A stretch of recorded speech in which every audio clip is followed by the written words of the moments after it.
그러한 일이 딱 발생이 됐을 때 비구들이 그냥 저 난다라는 이가 부처님한테 공양을 올리고 죽음을 당했습니다. 이렇게 하니까 이 인과가 이제 살짝 안 맞는 거죠. 공덕을 지었는데 횡액을 당했다. 이런 식이 되니까 인과가 안 맞는 그런 얘기들을 비구들이 왜 그런가 하고 궁금해할 때 부처님께서 이 개송을 외우셨다고 하는 거죠. 그래서 그냥 단순히 적과 적으로서 원수끼리 서로 싸우고 그런다 한들 그래가지고 서로를 조금씩 상처 입히고 또 괴롭히고 하는 것보다는 그렇게 해서 생기는 과보보다 단순하게 원수와 원수가 만나서 싸웠다 하는 것보다는 바로 내가 과거에 저질렀던 나의 못된 행동들이 바로 과보로 다가오게 되고 그러한 것들이 훨씬 더 나에게는 영향력이 클 것이다. 나의 원수가 나에게 영향을 입히는 것보다도 내가 과거에 못된 마음과 못된 행동들을 통해서 악지었던 악업이 바로 나에게는 훨씬 더 큰 영향을 미친다. 그러면은 어떤 것을 봐야 되느냐? 원수에 집착하기보다는 내 마음이 지금 얼마나 삿된 쪽으로, 못된 마음 쪽으로 흐르고 있는가. 이것을 살펴서 그와 반대되게 살아가려고 노력을 해야 된다. 이런 얘기들을 이 개송에서 하고 계십니다. 그 다음에 43번째 개송이 되겠습니다. 어머니나 아버지 또는 어느 친척이 베푸는 선보다도 바른 진리를 향한 마음이 우리에게 더욱 큰 선을 베푼다. 이 앞에 42번째 개송하고는 이제 조금 반대된 얘기죠.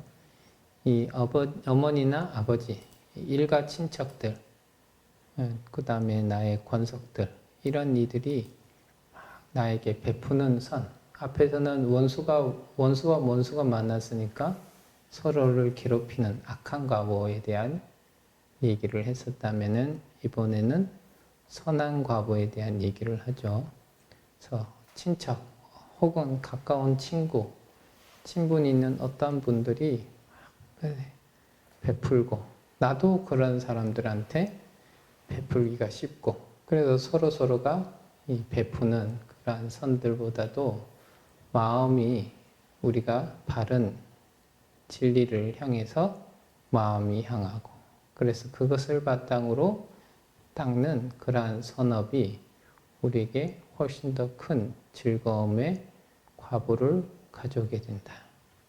친척이나 혹은 친한 권속이나 친구나 아는 사람이나 혹은 조금 모르더라도 마음이 가는 대상들한테 자기가 선한 마음으로서 대한다고 했을 때 그러한 업들은 적어도 인천의 업은 될 겁니다.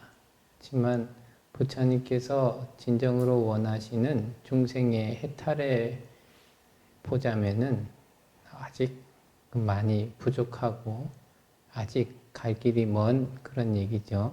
그래서 그렇게 지은 선한 것들보다도 바로 진리를 향한 그런 마음으로서 진리를 기반으로 한 선한 업을 자꾸만 짓는다면은 그것은 바로 인천의 좋은 과보뿐만 아니라 바로 해탈 열반의 큰 과보를 우리에게 가져다 줄 수 있다. 더 큰 즐거움을, 더 큰 안락을 우리에게 가져다 줄 수 있다.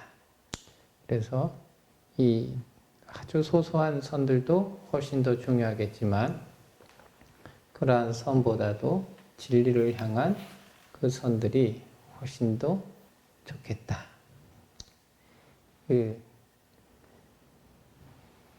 어젠가 해가지고 어른 스님이 그런 얘기를 하더라고요. 친분이 있는 분들한테는 애견자비가 보통 발생이 된다. 애욕을 기반으로 한 자비가 친분이 있으면. 근데 불보살님들은 지혜로서 자비를 베푸는 거예요. 그 이 애견자비와 지혜자비는 무엇이 다른가? 이 애견으로서, 애욕으로서 이 자비를 쓰는 사람들은 친소에 따라서 매우 극명하게 달라지죠. 애욕의 대상한테는 매우 잘해주고, 애욕의 대상이 아닌 사람에게는 무관심하거나 이런 일들이 많이 발생이 되고, 또한 애정이 있다 보니까 어떤 결과가 펼쳐지냐면 상대방의 행동들이 다 이뻐 보이는 거죠. 남녀가 사귈 때 사랑이 불타오르면 서로 하는 행동이 다 이뻐 보이고, 또 부모가 자식을 바라볼 때도 참으로 이뻐 보이고, 또 자식이 자기의 부모를 무진장 존경하고 좋아할 때도 또한 그 어떤 행동을 하더라도 정당해 보이고 이뻐 보이고, 그래서 그분들이 하는 데에 아낌없이 이제 도움을 주고 베풀고 이런 일들이 쭉 일어나는데, 애욕이 기반이 되지 않으면은 그러한 자비심이 발동될 일이 없더라. 근데 지혜가 발동이 딱 되면은 그것이 그 상대방이 지금 하는 업이 좋은 것이냐 나쁜 것이냐를 분명하게 구분하고, 그 좋지 않은 업은 꾸짖어서 좋은 업으로 전환되도록 하고, 좋은 업은 칭찬해서 더 큰 힘을 발휘해서 노력할 수 있도록 안내하고, 이런 것들이 지혜로서 자비를 베풀 때 올라오는 모습들이다. 그래서 어머니나 아버지 이런 기타 권속들에게 베푸는 그러한 선이나 선보다, 애욕을 기반으로 한 선보다는 지혜를 기반으로 한 선업을 닦았을 때 우리에게 더 크고 더욱 좋은 과보도를 우리에게 가져다 준다. 그래서 어떤 방향으로 우리가 나아갈 것이냐 해서, 물론 우리에게 지금 익숙한 것은 이 애욕을 기반으로 한 자비를 베푸는 것이 훨씬 더 합당하고 훨씬 더 의미가 있고 이런 생각들을 하겠지만서도, 진정으로 더 높은 수준으로 가려고 하면은 그것이 아니라 이 바른 진리를 가지고 바른 진리를 기반으로 해서 그 선을 베풀어야 된다. 그것이 바로 부처님께서 중생들에게 베푸는 선의 내용이다. 이런 얘기들을 이렇게 하고 있습니다. 이 43번째 개성과 관련된 얘기는 조금 믿기 어려운 부분들이 있습니다. 그 소레이야라고 하는 분이 계셨는데, 이분이 마하가섭 존자가 탁발을 나갈 때 마하가섭 존자 피부가 엄청 좋았었나 봐요. 그러니까 저분이 저런 피부를 가진 사람이 나의 아내가 되거나 혹은 내가 저분의 아내가 되고 싶다, 이런 생각들을 탁 떠올렸는데, 워낙에 청정하게 사시는 스님에 대해서 그런 마음을 일으키니까, 이분이 원래 남자였는데 남자로서 결혼을 해서 자식을 뒀는데도 그 마음을 떠올리는 순간 바로 여자의 몸으로 바뀝니다. 근데 또 복이 있어서 그런지 이쁜 여자로 바뀌어요. 이쁜 여자로 바뀌니까 또 잘 사는 집에 또 시집을 가서 거기서 또 자식 둘을 낳습니다. 자식 둘을 낳고 이렇게 살다가 과거에 이 친구를 이렇게 만나게 되는데, 옛날에는 남자였다가 갑자기 여자로 변하니까 자기도 당황스럽고 그래서 도망치듯이 그 고향을 막 떠납니다. 근데 세월이 지나서 이렇게 만나게 되니까 내가 그때 그 이제 친구였다고 얘기를 하고 그 주변 얘기를, 과거 얘기를 쭉 하니까 아, 정말로 그렇구나 한 다음에 그 원인이 무엇이냐 이렇게 자기들끼리 생각해 봤을 때 가섭존자에게 부정한 마음을 냈던 것이 기반이다. 그래서 어떻게 하면 되겠느냐 했을 때 그 스님께 참회를 올리는 것이 좋겠다. 그래서 가섭존자를 청해가지고 공양을 올리고 참회를 하고 가섭존자가 그 참회를 받아주니까 여자의 몸에서 남자의 몸으로 다시 바뀌는 거예요. 한 생에 남자의 몸으로도 살고 여자의 몸으로도 살았다. 근데 이제 두 때 전부 다 자식을 뒀으니까 우리도 그렇지만서도 그 궁금한 걸 참 못 참는 것 같아요. 절에 오는 사람들이 그러고 나서 이제 출가를 했는데 절에 오는 분들이 아버지였을 때의 자식하고 어머니였을 때의 자식이 있는데 어디에 조금 더 마음이 갑니까? 그런 얘기를 쭉 하니까 이 스님이 소레이야라고 하는 스님이 이 애욕이 떨어지지 않았을 때는 어머니였을 때의 자식들이 조금 더 애착이 갑니다. 그 얘기를 계속해요. 그러다가 이 공부를 더 열심히 해서 아라한가를 증득하고 나니까 자식에 대해서 얘기를 해도 그 어디에도 애정이 가지 않습니다. 이런 얘기를 하거든요.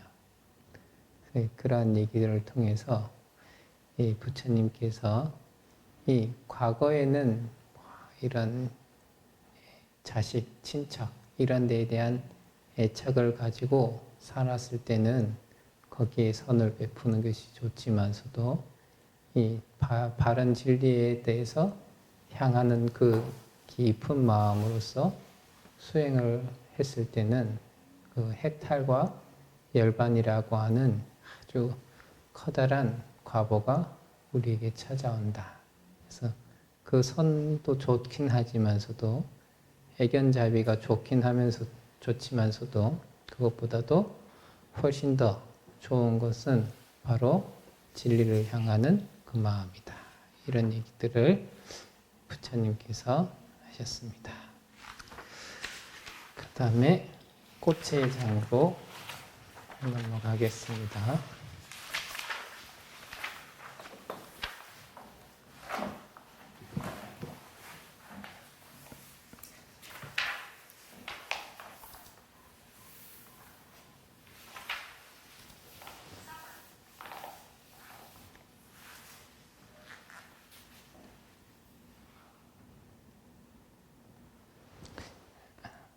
마흔네 번째하고 45번째 개성을 같이 읽겠습니다.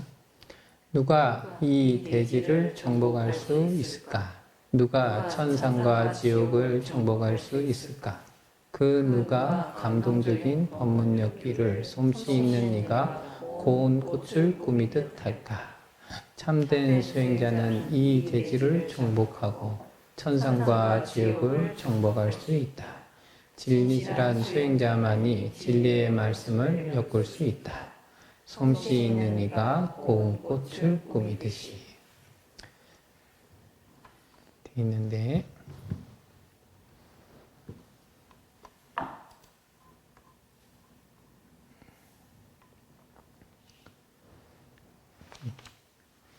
개성의 인연은 별게 없습니다.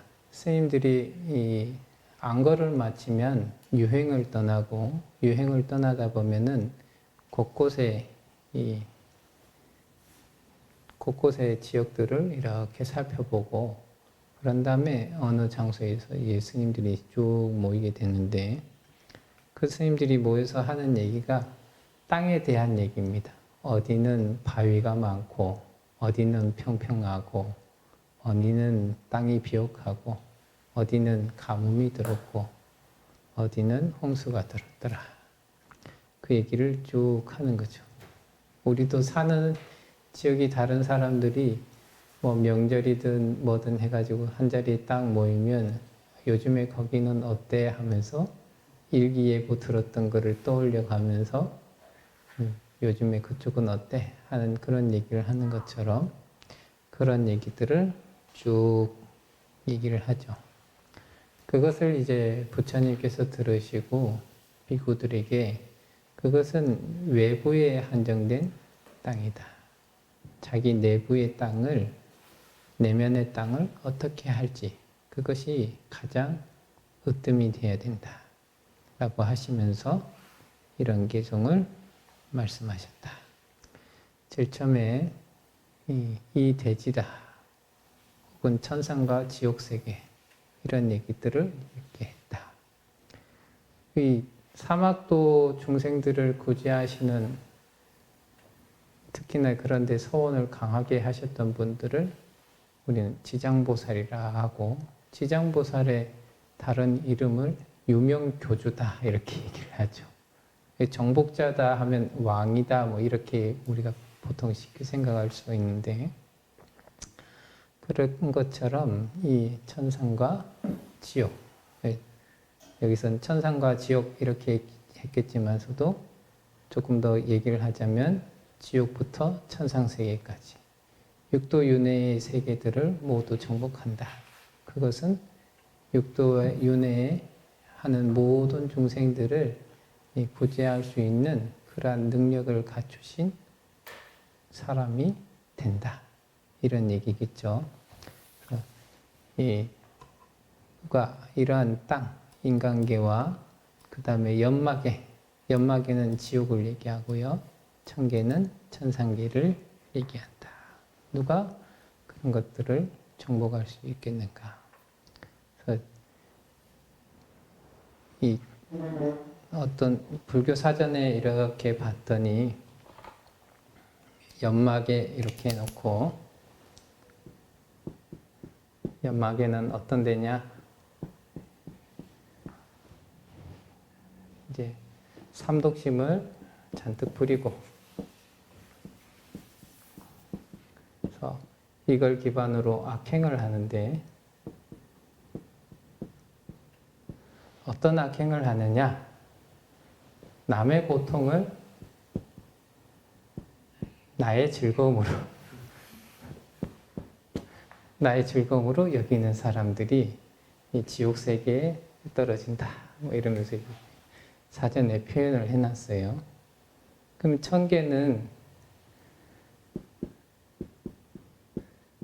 어떤 분들이 보통 태어나느냐? 일단 욕계천에는 대체적으로 한평생 보시를 잘했거나 한평생 계율을 잘 지켰거나 그 다음에 색계천이나 무색계천에서는 선정을 닦았거나 이러한 인연으로서 천계에 태어나더라. 이 수준이 맨날 남 괴롭히면서 자기의 즐거움으로 삼는 그런 사람과 남을 도와주는 것으로서 즐거움을 삼는 그 아주 극명되는 그러한 두 존재들을 다 어떻게 그 괴로움에서 벗어날 수 있게 하겠는가. 그런 사람들한테 어떻게 누군가가 잘 맞는 각각의 근기에 맞는 법문을 잘 할 수 있겠는가. 솜씨 좋은 이가 고운 꽃을 꾸미듯이 솜씨 좋은 이가 고운 꽃을 꾸민다 하는 것은 순서대로 이렇게 착착착착 꽃을 꿰매서 꽃다발을 이렇게 만드는 거잖아요. 그러니까 이 지옥 중생한테는 지옥 중생의 지옥 세계에서 벗어날 수 있는 그런 얘기들을 자꾸 해줘야 되고 천상 세계에서는 천상에서 머물지 말고 더 해탈할 수 있는 쪽으로 안내할 수 있는 그런 얘기들을 잘 해줄 수 있어야 된다. 그래서 우리가 이제 그 누군가가 계산적인 삶을 이제 살아야 된다. 그 얘기를 하는데, 이 계산적인 사람하고 이렇게 지냈을 때 어떤 경우가 있냐면은 조금 더 이기적인 계산주의가 있고요. 철저한 계산주의가 있는데, 조금 이기적인 계산주의는 자기가 도움받을 때는 철저하게 잘 받아요. 근데 뭔가 주려고 할 때는 받은 만큼만 주려고 막 노력을 해요. 근데 철저한 계산주의는 자기가 받은 만큼 뭔가를 주려고 계속 노력을 하는데, 그게 이제 자기 생각의 영역에서 계산이 되는 영역에서만 그게 발동이 되지, 조금만 자기의 이 생각 범위를 조금만 벗어나면은 그게 전혀 발동되지 않거든요. 근데 이제 그렇게 행동하시는 분들이 이제 나중에 시간이 흘러가지고 본인이 했던 이런 행동들을 이제 조금 살펴보고 하면은 참 인감이 없고 정남이 뚝 떨어지는 그런 행동들을 많이 했다. 이런 생각들을 할 거거든요. 근데 본인이 지금 이 세상을 살아가는 데서는 이 계산적인 것이 막 엄청나게 많다. 이렇게 생각을 하게 되면은 이 다른 사람이 옆에서 도와줘도 그걸 못 받아들이고, 도와주면 부담이 되는 거예요. 도움을 받았으면 나는 이 사람한테 뭘 얼마나 갚아야 되는가. 그 계산을 먼저 하니까 도움을 주면은 그냥 흡족하게 받고 감사합니다 하고, 다음 기회에 내가 저 사람을 도울 수 있을 때는 도와주는 그런 삶이 조금 더 저는 좋을 거라고 생각을 하는데, 계산이 빨리 쓰시는 분들은 도움을 주려고 해도 하지 말라고 그런 계산 없이 다가오는 경우에도 그런 거 하지 말라고, 조금 도와주면 오히려 승질내면서 하지 말라고, 그리고 자기가 뭔가 도움이 필요할 때도 그 도움 필요한 것을 얘기도 못하고 혼자 고생하면서 뭔가 조금 하다가 뽀로록 하고, 조금 뭘 하다가 뽀로록 하고, 이런 일들이 자꾸 생기더라. 그래서 조금만 이렇게 마음이 풀어지거나 하면은 조금 더 좋을 텐데, 자기가 가지고 있는 그러한 생각들이 꾸준히 갖춰져 있으면은 그것을 벗어나기가 어렵더라. 근데 부처님의 법문은 그러한 사람들로 하여금 그러한 상태에서 조금씩 벗어나서, 지옥중생은 남의 고통은 나의 즐거움이다. 이러면은 이제 부처님께서 할 때는 남에게 고통을 주면 너도 받는 것이 당연하다. 이런 얘기들을 자꾸 하시겠죠. 그런 것처럼 여러 가지 이 근기에 따라서 부처님께서 그 근기에 맞는 법문을 잘 살해서 그 사람이 단계 나아가서 어떤 것들을 성취할 수 있도록 부처님께서 하실 것이다. 그러한 것들은 바로 이제 참된 수행자다. 한문으로는 유학자다 이렇게 해놨죠. 우리 불교에서는 무학과 유학이 있는데, 무학은 아라한과를 증득한 사람이고요. 유학 그러면은 수다운 것부터 아나운 것까지, 혹은 부처님의 법을 아주 부지런히 배우는 사람들이 유학자다고 볼 수가 있겠죠. 이러한 사람들이 지옥세계부터 천상세계까지 각각의 그 업들이 어떤가, 그리고 거기서의 받는 과보들은 어떤가, 이런 것들을 명확하게 살펴보고, 그 다음에 각각의 단계에서 벗어날 수 있는 부처님의 법의 구절이 어떠한 것들이 있는가, 그리고 그것을 어떻게 따라가야 할 것인가, 그리고 따라갔을 때의 결과는 어떤가, 이런 것들을 낱낱이 살펴봐가지고 그러한 것들을 실천해서 나아간다. 그 수행을 열심히 해 나갈 수 있다는 거죠. 그것이 바로 이 개송에서 얘기하는 진리의 말씀을 엮을 수 있다. 솜씨 좋은 이가 고운 꽃을 꾸미듯이. 그래서 이 수행문으로 들어가게 되면 우리 불교에서 뭐 30질 조도품이다 하는 것도 있고 연불법문도 있고 혹은 뭐 참선 공부도 있고 그 어떤 것이든지 간에 이 배움, 부처님의 법을 진실하게 배우는 이러한 사람들은 이러한 것들을 하나하나 알고 배워가지고 거기서 벗어날 수 있는 해탈에 나아갈 수 있는 부처님의 법문들을 자꾸만 듣고 그 다음에 실천하고 그것으로서 결과를 만드는 그러한 일들이 가능해진다. 그런 얘기들을 이 땅을 보고 왔던 그 제자들에게 바깥에 땅 부동산 어디에 땅값이 올랐더라 어디가 개발된다더라 뭐 그런 얘기보다도 자기 내면에 지금 마음이 어느 단계에 머무르고 있고 어떠한 곳으로 나아가야 되고 어떠한 법문을 마음에 새겨야 되고 어떠한 선업을 닦아 나가야 되는가 이런 것들에 대해서 더 집중하고 더 생각하고 더 실천하도록 해야 된다. 그런 얘기들을 부처님께서 하고 계십니다. 쉬었다가 다시 진행하겠습니다.